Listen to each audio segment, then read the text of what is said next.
Здравейте! Обичам да пътувам и винаги, когато пътувам, моята фотокамера е с мене, за да запечатвам моментите, които съм видял и искам да споделя с своите приятели. Понякога ми се налага да използвам и статив. Кога? Ами, например, в случаите, когато правя панорамна фотография или пък дълга експозиция, или пък съм в хубав град или на пейзаж късно вечерта, или пък през нощта, искам да направя кадър на дълга експозиция. Колкото и модерните камери да имат хубаво ISO и стабилизация, не мога да разчитам на тях, ако искам да постигна максимално качествена снимка. За целта използвам статив.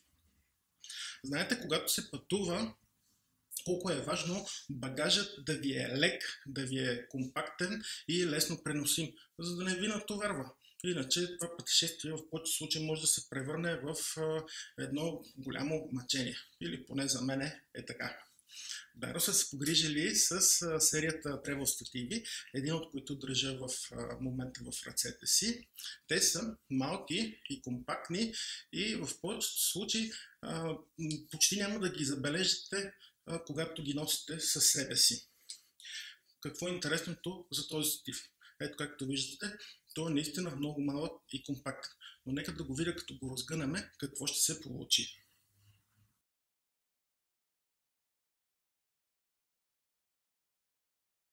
Общо взето това е височината на статива. Може би някой ще каже, ами той ми е малко нисък. Може би е така, да. Знаем какви са изискванията, когато искате да имате наистина добър статив. В повече случаи той трябва да стига до нивото на брадичката, за да може, когато поставим фотокамерата, визиорът ти да бъде на нашите очи. В случая това е пътнически или travel статив, при който е хубаво да се наблегне на компактността. Поставих камерата върху него, не бих казал, че изпитвам липса на комфорт, поради факта, че трябва с мъничко да приклекна или да се наведа, за да мога да визирам кадра, който искам да направя. Да не говорим, че съвременните безогледални фотокамери са с подвижен дисплей и просто мога да дръпна дисплея и да визирам по него, без да се налага да се навежда. Нека да поставя една камера върху статива и да го видим в неговата пълна функционалност. Това е стативът с поставена камера върху него. Беро предлагат различни варианти на travel стативите си, в зависимост от това как се стягат краката, дали с врътки или пък с щипки, в зависимост от удобството, което предпочитате. И другото, което е важно да се отчете, това е главата, с която е комплектован статива. Travel стативите са комплектовани с два вида глави. Едните са по-опростените ябълковидни глави, при които, знаете, с едно отключване на стягата, главата се движи в абсолютно всички посоки, накланя се наляво надясно, включително и панорамното въртене. Другите глави са главите Б, които позволяват отделно панорамно въртене. Ето имаме си връчица, която ни позволява да го застопориме или да го отпуснеме, без да работиме с ябълката. Другото удобно нещо на този тип глави е факта, че може да настройваме напрежението или начина, по който работиме с камерата. Ето тук съм сложил една относително лека камера. Виждате колко свободно се движи. За да ни е малко по-удобно и малко по-прецизно, е нужно да създадем малко напрежение. Ето може би така или ето така.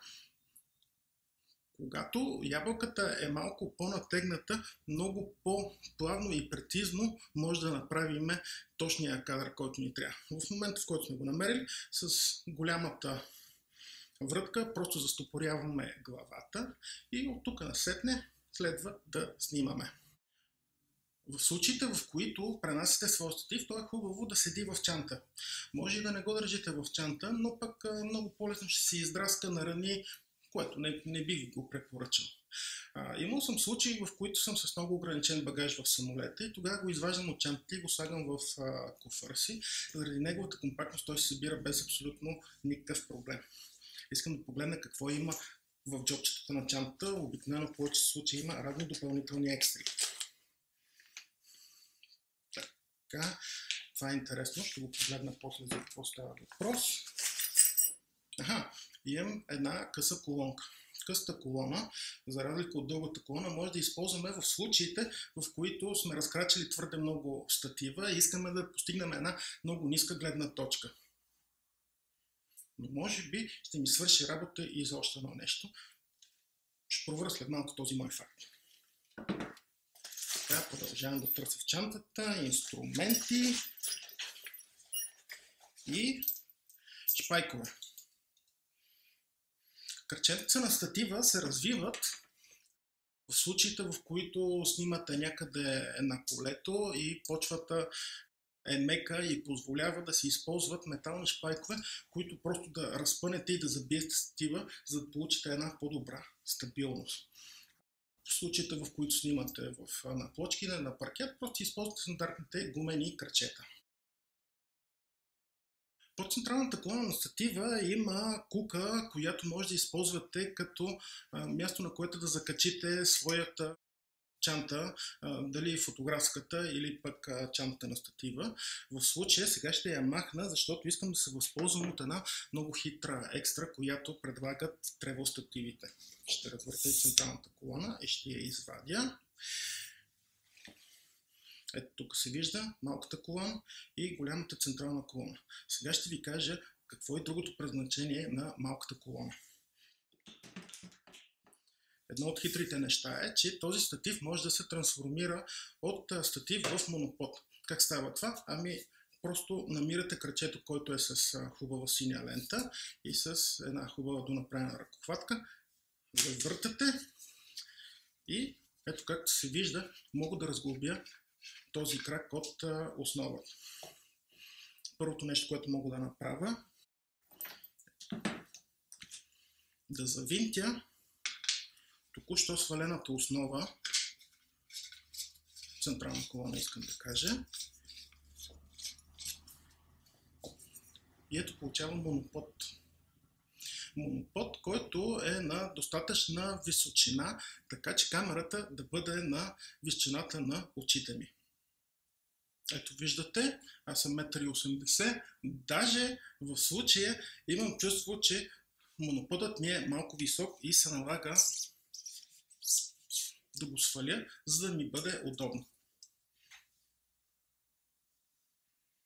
Така спокойно мога да отида и да снимам някое спортно събитие, като оставя останалата част от статива в чантата или пък в къщи, но не ми се налага да нося отделно статив, отделно монопод. В случаите, когато не използвате монопода, а пък сте някъде на екскурзия в планината, катерите по някой голям бариер, е хубаво да имате верен помощник. Тогава фотоапарата, така или иначе, в повече случаи висите на врата или сте в фоточантата. Защо пък да не използвате монопода като едно помощно средство за едно по-леко кръптерене? В комплекта има дръжка и ето този дървен накрайник с компас, който просто се завинтва върху главата, т.е. върху място за главата, и вече имаме щека с посоките на света, по която може да се ориентираме, а и която да ни подпомогне в нашето катерене или пък слизане. Хубаво е в този случай да развинтите кръченцето и да завинтите острия метален шпайк, за да може стабилно да се подпрете на земята. Тревел стативът може да бъде страхотен помощник. Било то като статив, било то като монопод или пък дори като щека, която да ви помага с дългите преходи, когато пътувате.